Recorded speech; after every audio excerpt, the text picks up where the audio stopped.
Olá, caríssimos alunos, sejam bem-vindos a mais uma aula de filosofia. E hoje nós iremos falar sobre o mito da caverna de Platão, né? E o que Platão quer dizer com essa teoria, né? À luz do filósofo e por aí vai.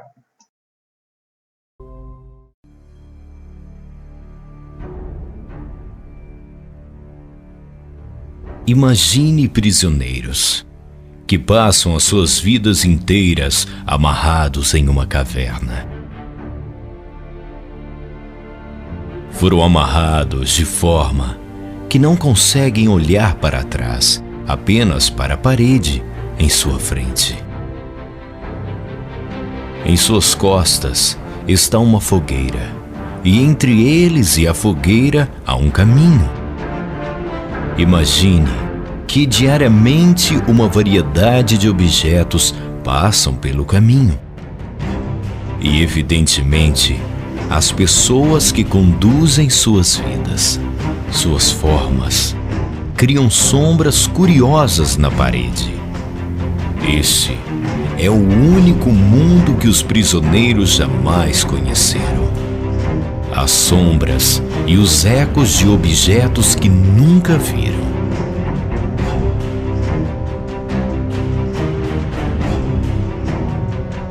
Agora, imagine que um dos prisioneiros é libertado. Depois de algum tempo, se adaptando à forte luz, o prisioneiro libertado irá começar a vivenciar o mundo pela primeira vez. E não se parece com nada do que ele poderia imaginar.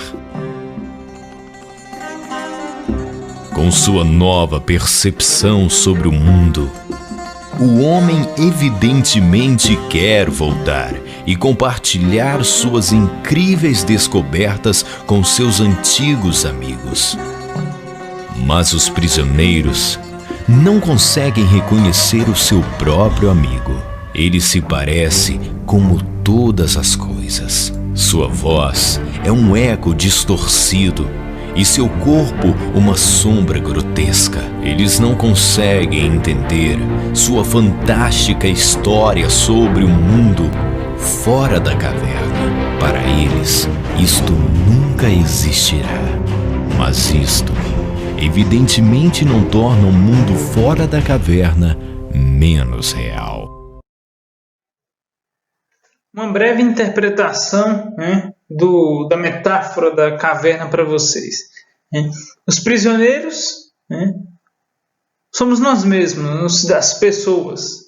A caverna é o nosso corpo, né, que segundo Platão seria fonte de engano e dúvida, pois ele nos ilude na forma como aprendemos as aparências das coisas, nos fazendo acreditar que essas são as próprias coisas. E aí Platão vai dar uma crítica a experiência sensível, né? Que a gente, os sentidos nos enganam também. As sombras e os ecos, né? As sombras que os prisioneiros veem e os ecos que eles escutam são as opiniões e os preconceitos que trazemos do senso comum, né? E da vida costumeira. Elas são, segundo Platão, conhecimentos errados que adquirimos através dos sentidos do nosso corpo e da vida cotidiana. O sair da caverna é a libertação do prisioneiro e a sua fuga da caverna simboliza a busca pelo conhecimento verdadeiro. E a luz do sol, né, simboliza o conhecimento verdadeiro, a razão e a filosofia. Quando o prisioneiro sai da caverna, ele sente-se perturbado pela luz intensa, elemento natural que ele nunca havia vivenciado. No início, há uma dificuldade de aceitação dessa luz pelas retinas, até que ele adapta-se e percebe toda a realidade exterior. Metaforicamente, isso simboliza a zona de conforto que as sombras, né, e a caverna, os preconceitos, né, e a caverna representam. Pois o engano da vida comum pode ser confortável, enquanto a verdade pode ser, ao menos inicialmente, dolorosa e sacrificante. Sair da ignorância significa sair da zona de conforto.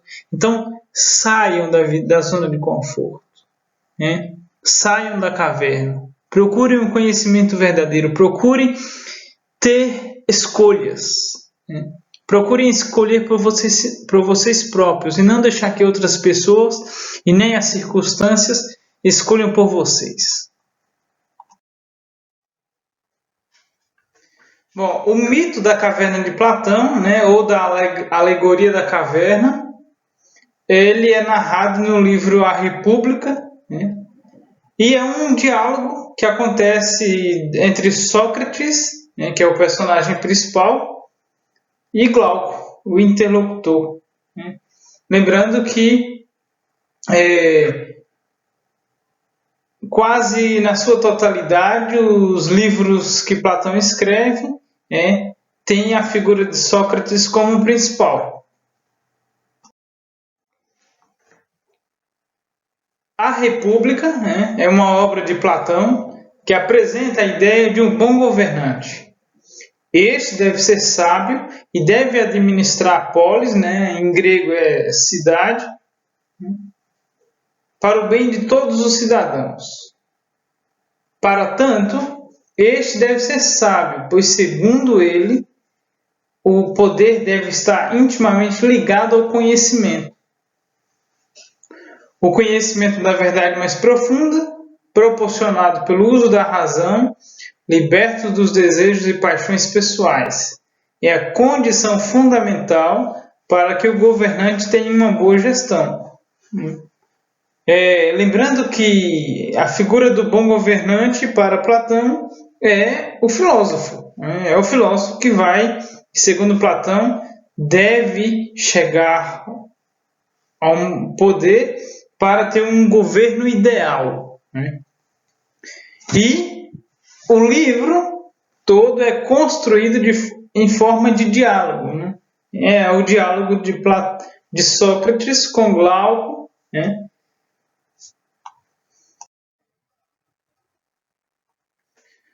Ao apresentar essa alegoria, essa história, Platão pretende elucidar a maiêutica socrática.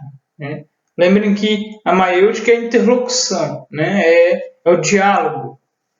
E a condenação do mestre, de Sócrates, por aqueles que tinham conhecimento crítico, como ameaça a seu poder e status. Lembrem que Sócrates foi morto, foi condenado à morte, por segundo o poder constituído de Atenas, desvirtuar os jovens e fazê-los a não acreditarem nos deuses da cidade, nos deuses gregos. Segundo Platão, o verdadeiro sábio é aquele que se liberta das convenções impostas, encara as consequências da verdade, tal como ela é, e a partilha, de forma a transformar a sociedade que vive, começando de si mesmo, para não ser um simples exercício de vaidade e egoísmo em direção à libertação do próximo, das amarras da ignorância e da ilusão.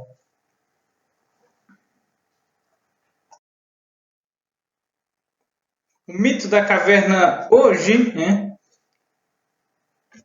vem trazer a nós uma reflexão de que foi-se colocado diante do homem a acessibilidade às tecnologias, o consumo. Entretanto, os homens preferem esse uso obsessivo da tecnologia, e aí a imagem representa bem isso, e o consumo. A sociedade vê o consumo como caminho de realização e felicidade. Não reflete criticamente sobre tudo. E não percebe que o consumo exagerado, o uso de tecnologias exageradamente é uma forma de demonstrar vazios. Muitas das pessoas não querem mais um autocontrole.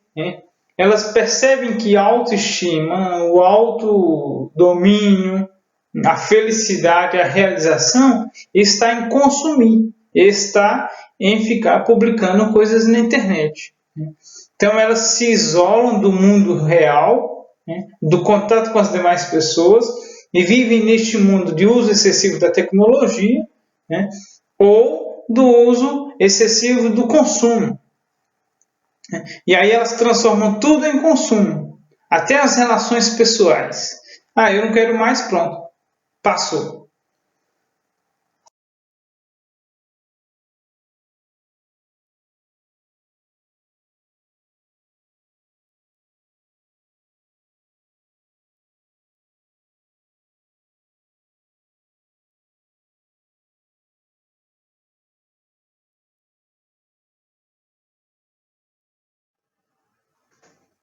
Lembrem que quando o prisioneiro sai da caverna, e passa a ver a realidade, a luz do sol, que na interpretação de Platão é a razão, a filosofia, e volta para a caverna para ajudar os demais a fugirem.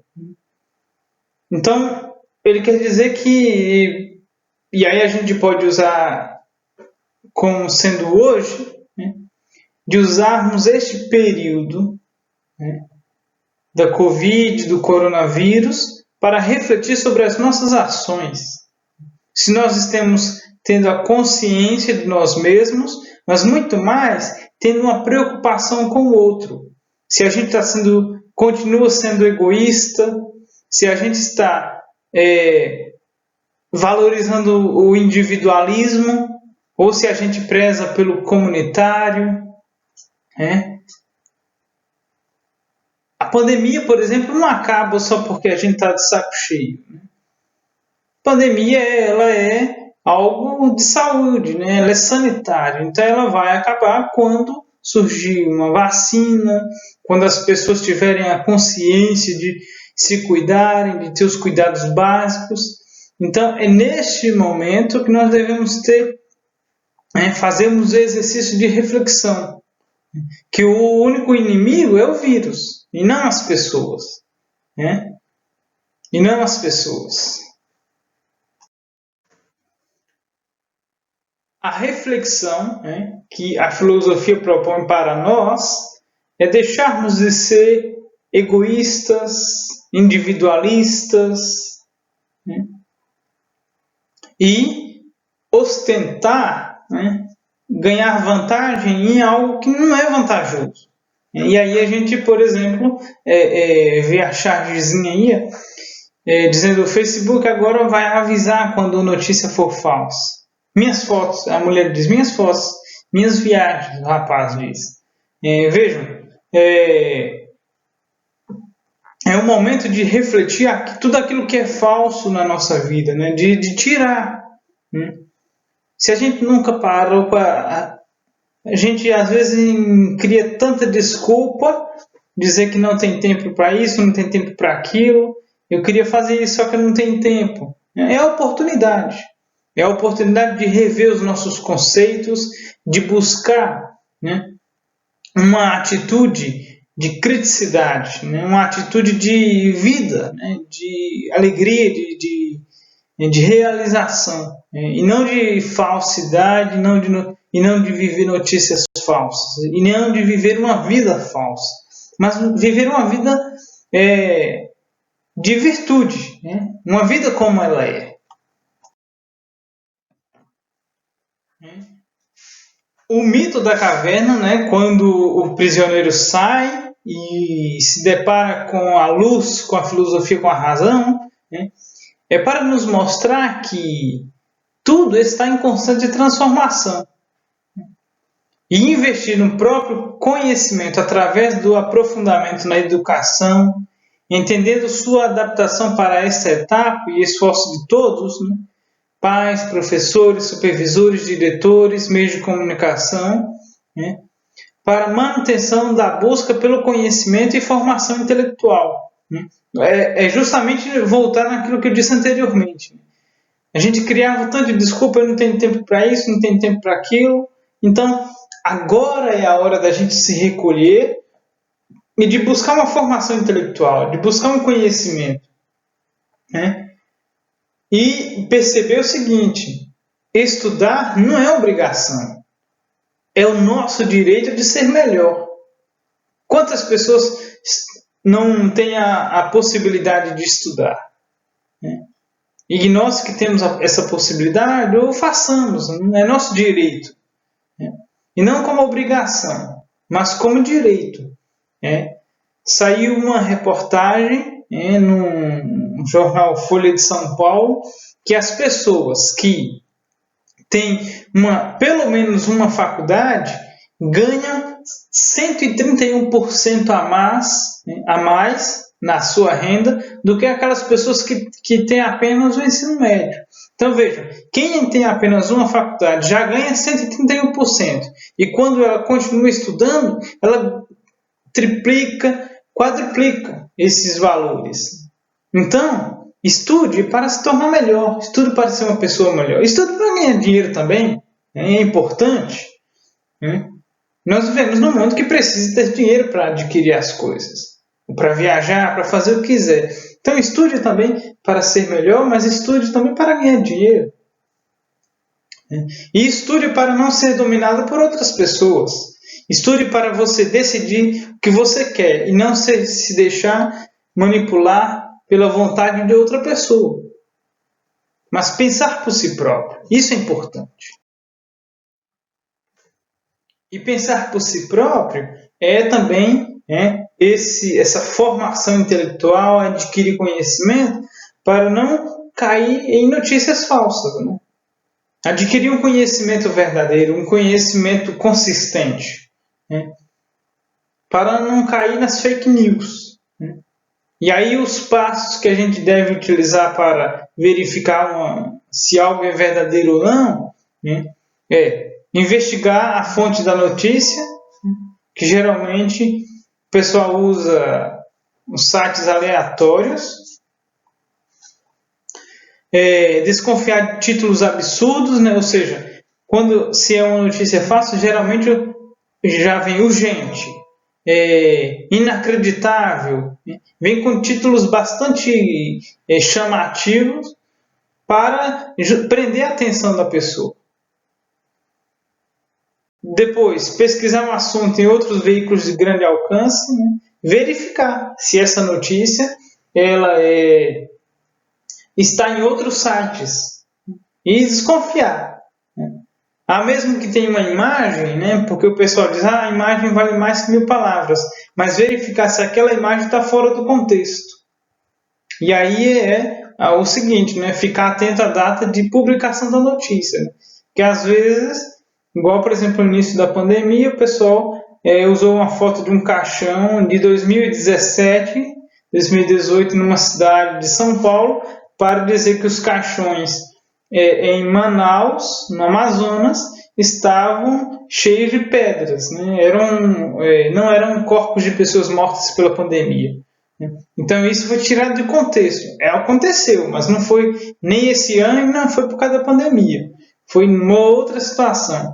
Então, estudar também você ser possível, você ser atuante e não de espalhar notícias falsas. Só porque o pai, o seu amigo, o seu irmão postou que é verdadeiro. Pesquise. É importante.